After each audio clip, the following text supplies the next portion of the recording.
الصلاة خير من النوم۔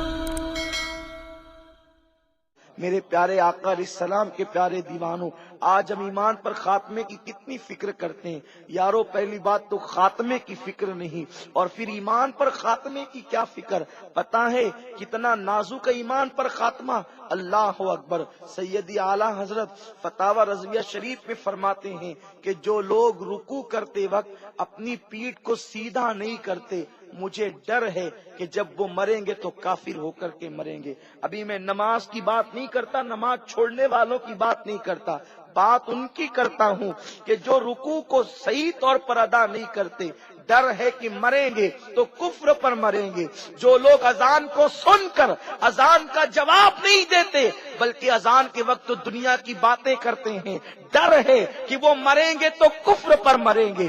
جو لوگ ماں باپ کی بے ادبی کرتے ہیں، ڈر ہے مریں گے تو کفر پر مریں گے۔ جو لوگ اپنی نگاہوں کو آوارہ کرتے ہیں، ڈر ہے کہ مریں گے تو کفر پر مریں گے۔ جو نماز میں سستی کرتے ہیں، ڈر ہے کہ مریں گے تو کفر پر مریں گے۔ جو لوگ اللہ والوں کی علماء ربانی جن کی بے ادبی کرتے ہیں، مولویوں کو جو ہے ہلکا جان کر ان کا مذاق اڑاتے ہیں، ڈر ہے کہ مریں گے تو کفر پر مریں گے۔ جو لوگ سادات کی بے ادبی کرتے ہیں، توہین کرتے ہیں، خوف ہے کہ مریں گے تو جو ہے معاذ اللہ کفر پر مریں گے۔ بہت ساری علامتیں ہیں برے خاتمے کی۔ اللہ والوں کی بے ادبی کرنا، علماء ربانی جن کی توہین کرنا، ماں باپ کی بے ادبی کرنا، لوگوں کی حق تلفی کرنا، یہ وہ ساری وجوہات ہے جس سے برے خاتمے کا اندیشہ ہے، برا خاتمہ ہو سکتا ہے۔ میرے پیارے آقا علیہ السلام کے پیارے دیوانوں، اس لیے اچھے خاتمے کی فکر کرو، ایمان پر خاتمے کی دعا کرو۔ میرے پیارے آقا صلی اللہ علیہ وسلم کے پیارے دیوانوں، اللہ نے کسی کو گارنٹی نہیں دی کہ یقیناً اس کا خاتمہ خدا ایمان پر فرمائے گا، بلکہ تم کو آگاہ کر دیا، یا ایھا الذین آمنوا اتقوا اللہ حق تقاتہ ولا تموتن الا وانتم مسلمون۔ اے ایمان والو، اللہ سے ڈرو جیسا کہ ڈرنے کا حق ہے، اور جب تم مرو تو اس حالت میں کہ تم اسلام پر رہو، تم ایمان پر رہو۔ میرے پیارے آقا صلی اللہ علیہ وسلم کے پیارے دیوانوں، اس چہلم کے موقع پر میں آپ کو یہ پیغام دینا چاہتا ہوں، ہر مسلمان ایمان کی فکر کرے، ایمان پر خاتمے کی فکر کرے۔ سرکار غوث پاک فرماتے ہیں، جو لوگ ایمان پر خاتمے کی فکر نہیں کرتے، مجھے ڈر ہے کہ وہ کافر ہو کر کے مریں گے۔ فکر کرو ایمان پر خاتمے کی، ان اعمال سے بچو جس سے سوء خاتمہ کا ڈر ہے، برے خاتمے کا ڈر ہے۔ اور جو چیز برے خاتمے کی طرف لے جاتی ہے وہ نماز کا ترک کرنا ہے۔ یہ بڑی خطرناک چیز ہے۔ اتنی خوبصورت مسجدیں بناتے ہیں، بنانا بھی چاہیے۔ اللہ کے گھر سے زیادہ کس کا گھر اس بات کا حقدار ہے کہ وہ خوبصورت بنے؟ اچھے سے اچھا بناؤ، لیکن رنگ اور روغن مسجد کی زینت نہیں ہے، جھومر اور خوبصورت محراب مسجد کی زینت نہیں ہے۔ مسجد کی زینت نمازیوں کے سجدوں سے ہے۔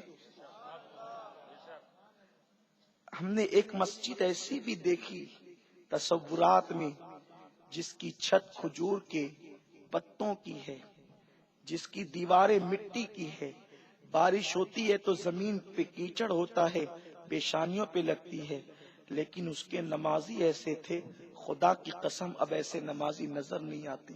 اسی مسجد کو مسجد نبوی کہتے ہیں، جس کا امام امام الانبیاء تھا، جس کا مقتدی صدیق اکبر، فاروق اعظم، عثمان غنی، مولا علی، سعد و سعید، طلحہ و زبیر، ابو ہریرہ اور جناب زید، جناب انس جیسے لوگ اس مسجد کے مصلیان تھے۔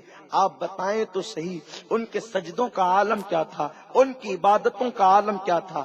آج مسلمانوں کا حال یہی ہے کہ اللہ اکبر، نماز سے دوری، غفلت پر غفلت۔ اللہ اکبر، اگر کسی مسلمان سے یہ پوچھ لیا جائے، مرد ہو یا عورت، تو بڑے بڑے بہانے، بلکہ اب تو لوگ بڑی بے باکی سے کہتے ہیں، باپو جتنا وقت ملتا ہے اس کے مطابق پڑھ لیتا ہوں، اور جو وقت ملتا ہے پڑھ لیتا ہوں۔ واہ رے واہ، آپ کو یہ کس نے کہہ دیا کہ جو وقت ملے اس کے مطابق پڑھو؟ ایسا نہیں ہے کہ جو وقت ملے اس کے مطابق پڑھو، وقت نکال کر کے پڑھو، اس لیے کہ نماز فرض ہے۔ آپ پر روزی کمانا فرض نہیں ہے، آپ پر دکان چلانا فرض نہیں ہے، آپ کے لیے نماز پڑھنا فرض ہے۔ جو چیز فرض نہ تھی آپ نے اس پر تو محنت کی، اور جو چیز فرض جو تھی اس کو آپ نے چھوڑ دیا، نظر انداز کر دیا۔ میں یہ نہیں کہتا کہ روزی نہ کماؤ، کماؤ، بالکل کماؤ، میں اس سے روکنے والا نہیں، بلکہ ہماری فکر تو یہ ہے کہ مسلمان معاش کے میدان میں اتنی محنت کرے کہ مسلمان سے زیادہ کوئی ترقی یافتہ نہ ہو۔ بھائی میرے آقا نے فرمایا کہ غربت انسان کو کبھی کبھی کفر تک لے جاتی ہے، لیکن میرے بھائی میں تجھ سے پوچھنا چاہتا ہوں، تجھے یہ سبق کس نے پڑھا دیا کہ وقت ملتا ہے تو پڑھ لیتا ہوں؟ اگر تو دکان چھوڑ کر کے نماز پڑھے گا، اگر تو ڈیوٹی چھوڑ کر کے نماز پڑھے گا تو 20 منٹ کا وقت تو ایک نماز کے لیے لگتا ہے، تیرا کیا نقصان ہو جائے گا؟ 20 منٹ میں کون سی دکان تیری خالی ہو جائے گی؟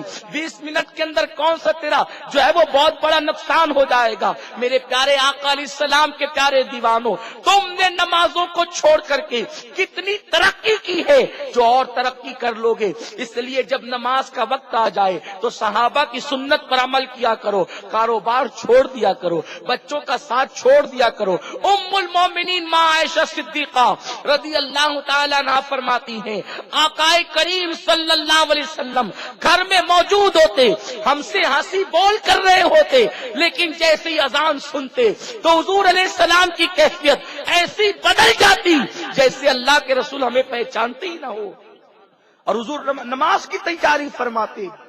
کتنے لوگ ہیں جو نماز کے حوالے سے اس طرح سے فکر کرتے ہیں، جو نماز کی کوشش کرتے ہیں۔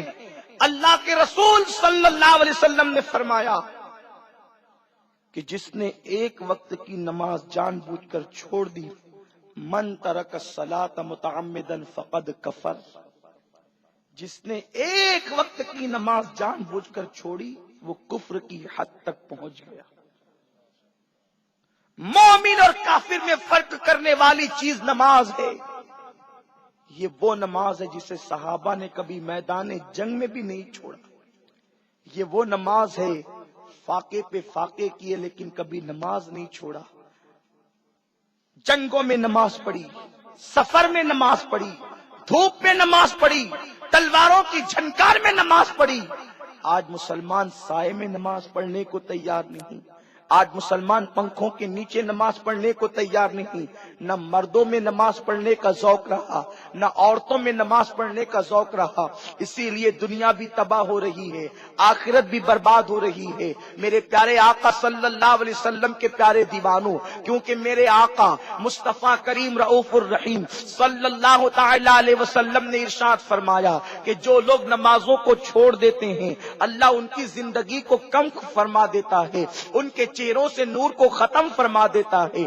آقا کریم فرماتے ہیں ان کی روزی سے برکت اٹھا لی جاتی ہے۔ میں تم سے پوچھنا چاہتا ہوں، کیا آج تم پریشان نہیں؟ کیا آج تم بے چین نہیں؟ کیا آج تم بے قرار نہیں؟ مسلمانوں، پوری دنیا کا حال یہ ہے، پوری دنیا میں مسلم اکثریت بے نمازی ہوتی جا رہی ہے۔ اس لیے آپ دیکھیں نا، لاکھوں کا بینک بیلنس کرنے کے باوجود بھی دل کو سکون نہیں ہے، نرم نرم بستر پہ سونے کے باوجود بھی چین کی نیند نہیں آتی۔ کون ہے جو سکون سے ہے؟ کسی کے گھر میں جوان بیٹیاں بیٹھی ہوئی ہے، ان کو رشتے نہیں آتے، آدھی رات کو آنکھ کھل جاتی ہے تو ماں باپ بستر پہ کروٹیں بدلتے ہیں، میری بیٹی کو اچھا رشتہ کب آئے گا؟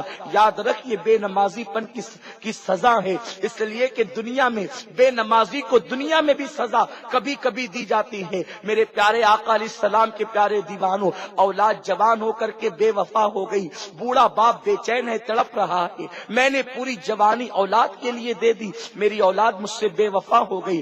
آقا فرماتے بے نمازی کی اولاد بے وفا ہوا کرتی ہے۔ میرے پیارے آقا علیہ السلام کے پیارے دیوانوں، آپ اندازہ تو فرمائیں، گھروں سے برکتیں اٹھ گئی، گھروں سے رحمتیں اٹھ گئی، اب دلوں کے اندر چین نہیں، اب دلوں کے اندر قرار نہیں، دلوں کو اطمینان نہیں۔ اور جب دلوں کو اطمینان گناہوں کی وجہ سے، گناہوں کے سبب دلوں کا اطمینان ختم ہو گیا تو چاہیے تو تو یہ تھا کہ مسلمان توبہ کرتا، استغفار کرتا، اللہ کی بارگاہ میں رجوع کرتا، رب کی بارگاہ میں پلٹ آتا تاکہ دل کو سکون ملے۔ اللہ اکبر، کیسا نادان ہے میرا مسلمان بھائی۔ اللہ اکبر، گناہوں کی وجہ سے دل کا چین گیا، بے نمازی پن کی وجہ سے دل کا قرار گیا، تو اب دل کا قرار بھی کبھی گانوں میں تلاش کرتا ہے، کبھی گناہوں کے اڈوں پر تلاش کرتا ہے، کبھی شراب کی محفلوں میں تلاش کرتا ہے، کبھی نشہ آور گولیوں میں تلاش کرتا ہے، کبھی کہیں تلاش کرتا ہے۔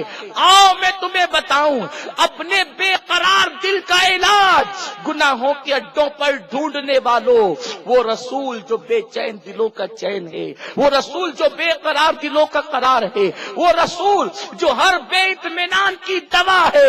اللہ اکبر، جب وہ بے چین ہوتے تو خود فرماتے بلال تم کہاں ہو، اذان پڑھو میں نماز پڑھوں گا، اپنے دل کو سکون عطا کروں گا۔ نبی تو اپنے دل کا سکون نماز میں تلاش فرمائے، نماز پڑھ کر دل کو سکون دے، نماز پڑھ کر دل کو چین دے۔